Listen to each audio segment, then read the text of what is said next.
Remix អូនក្រមុំស្រីគេសំពុកខ្លីណែណោ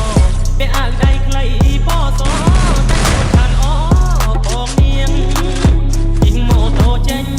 ពីផ្ទះតាំងពីព្រឹកព្រៀងទៅមានមែនទេអូននាងគឺមួយស្រីឈៀងដងសាអូនសំពុតខ្លីទៅរៀនដែរអីណាអូនទៅមិនដាច់បងឃើញអូនទៅក៏ដាច់ទៅព្រៀបជីវ៉ាបងទៅរៀនការពិតលួចញៀនសងសាជាដើមណាសាលា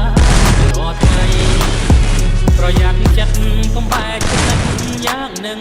អាណិតពុកម៉ែរលឹងកំប្រឹងរកប្រាក់ធ្វើផ្សាយលំបាកយ៉ាង